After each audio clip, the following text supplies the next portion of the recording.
نحمدہ و نصلی علی رسولہ الکریم، اما بعد، فاعوذ باللہ من الشیطان الرجیم، بسم اللہ الرحمن الرحیم۔ ان اللہ و ملائکتہ یصلون علی النبی یا ایھا الذین آمنوا صلوا علیہ وسلموا تسلیما۔ اللہم صلی علی محمد وعلی آل محمد کما صلیت علی ابراہیم وعلی آل ابراہیم انک حمید مجید۔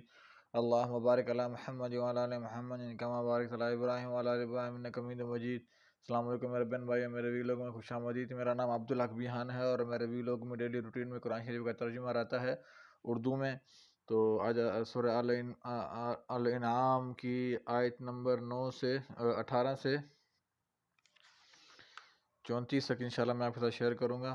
اللہ تعالی ہمیں اس پر عمل کرنے کی توفیق عطا فرمائے۔ اور وہ اپنے بندوں پر پورا اختیار رکھتا ہے اور وہ خوب حکمت والا نہایت باخبر ہے۔ اے نبی، ان سے کہیے گواہی کے طور پر کون سی چیز سب سے بڑھ کر ہے؟ کہہ دیجئے اللہ میرے اور تمہارے درمیان گواہ ہے، اور میرے طرف یہ قرآن وحی کیا گیا ہے تاکہ اس کے ذریعے سے میں تمہیں اور جس کو یہ پہنچے سب کو ڈراؤں، خبردار کروں۔ کیا تم اس کی گواہی دیتے ہو کہ اللہ کے ساتھ دوسرے معبود بھی ہیں؟ کہہ دیجئے میں یہ گواہی نہیں دیتا، اور یہ بھی کہہ دیجئے کہ صرف وہی ایک معبود ہے، اور بے شک میں اس سے بری ہوں جو تم شریک ٹھہراتے ہو۔ جن لوگوں کو ہم نے کتاب دی وہ اس سے اس طرح پہچانتے ہیں جس طرح اپنے بیٹوں کو پہچانتے ہیں۔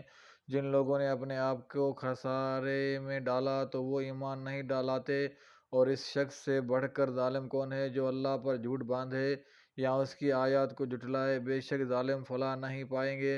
اور جس دن ہم سب کو اکٹھا کریں گے، پھر جو لوگ اللہ کے ساتھ شریک ٹھہراتے تھے ان سے ہم کہیں گے تمہارے وہ شریک کہاں ہیں جنہیں تم اللہ کے ساتھ شریک خیال کرتے تھے؟ پھر اس جواب طلبی پر ان کے معذرت یہی ہوگی کہ وہ کہیں گے اللہ ہمارے رب کی قسم ہم مشرک نہیں تھے۔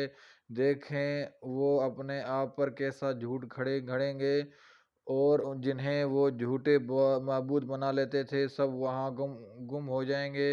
اور ان میں سے بعض وہ ہیں جو کان لگا کر آپ کی بات سنتے ہیں، جبکہ ہم نے ان کے دلوں پر پردے ڈال دیے ہیں کہ وہ اس کو سمجھ ہی نہ سکے، اور ان کے کانوں میں رکاوٹ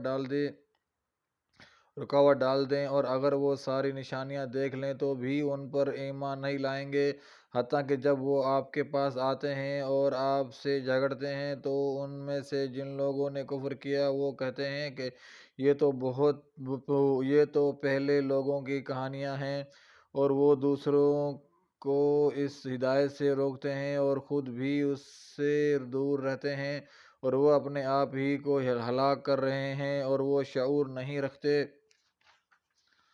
اور اگر آپ انہیں اس وقت دیکھیں جب وہ آگ میں کھڑے کیے جائیں گے تو وہ کہیں گے کاش ایک بار ہمیں دنیا میں واپس بھیج دیا جائے تو ہم اپنے رب کی نشانیوں کو ہرگز نہ جھٹلائیں گے اور ہم مومنوں میں سے ہوں گے۔ نہیں، بلکہ ان کے وہ کرتوت ظاہر ہو چکے ہوں گے جنہیں وہ پہلے چھپاتے تھے، اور اگر انہیں واپس دنیا میں بھیج دیا جائے تو بھی وہ وہی کام کریں گے جن سے انہیں روکا گیا تھا، اور بے شک وہ جھوٹے ہیں۔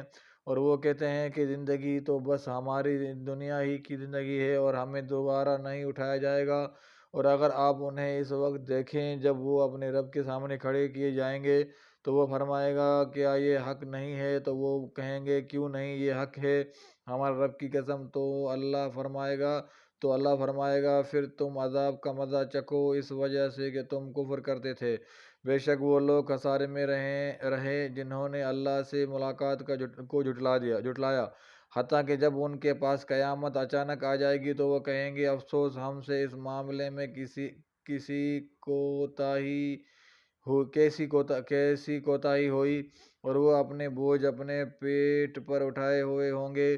خبردار، بہت برا ہے وہ بوجھ جو وہ اٹھائے ہوں گے، اور دنیا کی زندگی بس کھیل تماشا کے سوا کچھ نہیں، اور آخرت کا گھر ان لوگوں کے لیے یقیناً بہتر ہے جو پرہیزگاری اختیار کرتے ہیں۔ کیا پھر تم عقل نہیں رکھتے؟